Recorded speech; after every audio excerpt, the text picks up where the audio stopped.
बिस्मिल्लाहिर्रहमानिर्रहीम। Dear student, अस्सलाम वालेकुम।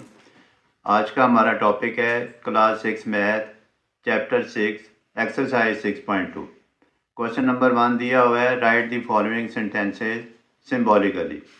अब हमें कुछ सेंटेंस दिए हैं उसने वर्ड्स में, उसको हमने सिम्बॉलिकली लिखना है। पार्ट 1 उसने दिया है, द सम ऑफ नंबर्स, द sum of numbers n and 6 is 20। तो स्टूडेंट, ये हमें जो स्टेटमेंट दी है इसको हमने सिम्बॉलिकली लिखना है। इसमें नंबर n एंड 6 इज़ 20 और इसका सम हमने लिखना है। तो करते हैं इसको सॉल्व। सॉल्यूशन हम लिखेंगे, ये हमारे पास number sum of number n and 6, तो हम लिखेंगे n प्लस 6, ये हो गया sum of number, is 20 is equal to 20। तो स्टूडेंट ये था इसका आंसर, इसको हमने सिम्बॉलिकली लिख दिया। दूसरा पार्ट है स्टूडेंट, देखते हैं उसमें क्या है statement. The difference of numbers, the difference, sum का मतलब होता है प्लस करना, डिफरेंस ऑफ नंबर, डिफरेंस का मतलब होता है फ़र्क फाइंड करना, यानी कि माइनस में हम लिखेंगे difference of numbers n and 27 and 27 is 5। अब स्टूडेंट इसका हम जब सोल्यूशन लिखेंगे, लिखेंगे n minus 27 is equal to 5। Student, इस एक्सरसाइज से पहले जो हमने वेरिएबल का सीखा है और कांस्टेंट का सीखा है, तो ये वेरिएबल है n। इसकी अगर वैल्यू पुट कर दें तो हम इसमें से माइनस करें 27 तो 5 आंसर आ जाएगा। अब थर्ड पार्ट दिया हुआ उसने, थर्ड पार्ट में देखते हैं क्या स्टेटमेंट दी उसने। 4 times a number is less than 7। 4 times a number is less than 7। अब स्टूडेंट, जो नंबर दिया हुआ है वो नंबर है, उसको हम 4 टाइम करेंगे। 4 टाइम नंबर होगा वो 7 से छोटा होगा। अब हम देखते हैं कि नंबर क्या है। इसमें हम सोल्यूशन लिखेंगे, नंबर इसमें गिवन नहीं है तो हम लिखेंगे लेट द नंबर। अब वेरिएबल में स्टूडेंट कोई भी आप सपोज कर सकते हैं, X Y Z A B C, तो उसने ऊपर 2 पार्ट में एन लिया है तो मैं एन ही ले लेता हूँ, ये देखें ताकि आपको ज़्यादा समझ आ जाए। Let the number N. अब हमने कहा कि उसने कहा है 4 टाइम्स द नंबर। अब हम कहते हैं 4 times the number is equal to 4 times a number equal to, 4 time का मतलब होता है यानी कि एक नंबर को 4 टाइम 4 गुना ज़्यादा कर दें। तो हम देखते हैं 4 मल्टीप्लाइड n, तो ये हो जाएगा हमारे पास 4 टाइम। फिर इज लेस देन 7, तो अकॉर्डिंग टू द क्वेश्चन हम लिखेंगे सिम्बॉलिकली 4n लेस देन 7। तो ये स्टूडेंट जो मैंने सिंबल डाला है ये है हमारे पास लेस देन ये। अब स्टूडेंट फोर्थ पार्ट करते हैं। फोर्थ पार्ट में स्टेटमेंट दी हुई है 2 times the number, 2 times a number more than 25। अब n एक नंबर है और 2 टाइम्स हमने उसको करना है और फिर मोर देन 25। अब सोल्यूशन हम स्टूडेंट लिखेंगे इसका। अब हमारे पास नंबर क्या है, द नंबर इज, हम लिख देते हैं, इसमें नंबर गिवन है, द नंबर इज n, फिर 2 टाइम्स द नंबर, फिर हम लिखेंगे 2 टाइम्स अ नंबर। कौन सा स्टूडेंट नंबर 2 टाइम n, तो हम लिख देंगे 2n। अब उसने कहा है 2 times the number n is more than 25, तो अब हम सिम्बॉलिकली लिखेंगे 2n मोर देन यानी कि ग्रेटर देन। 25।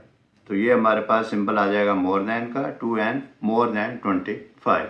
ये था इसका आंसर। अब हम स्टूडेंट क्वेश्चन नंबर 2 सॉल्व करते हैं। स्टूडेंट क्वेश्चन नंबर 2 में उसने पूछा है which of the following statement are true or false. तो नीचे कोई स्टेटमेंट दी हुई है, उसमें बताना है कि कौन सी दुरुस्त है और कौन सी गलत है। हम उसके आगे ट्रू और फॉल्स पुट कर देंगे। अब पार्ट 1 है। पार्ट 1 में उसने पूछा है sum of 5 and 8 is sum of 5 and 8 is 20।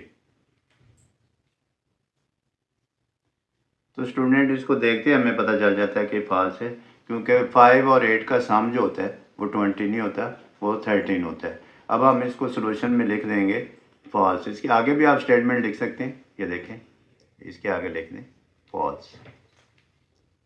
तो कैसे? 5 और प्लस 8 नॉट इक्वल टू 20। तो ये आप अगर ऐसे भी नीचे उसको इंडिकेट करना चाहें तो कर सकते हैं, ताकि एग्जामिनर को पता चल जाए कि आपको इसकी समझ बूझ है, आप इसको अंडरस्टैंड करते हैं, आपको पता है। पार्ट सेकंड में उसने पूछा है द प्रोडक्ट ऑफ। सबसे पहले क्वेश्चन को जानना ज़रूरी होता है, अंडरस्टैंड करने की पूछ क्या रहा है। The product of 3 and 10 is 30। तो स्टूडेंट इसको देखते ही अंदाज़ा हो गया कि 3 और 10 का जो प्रोडक्ट होता है, प्रोडक्ट का मतलब होता है मल्टीप्लिकेशन। जी,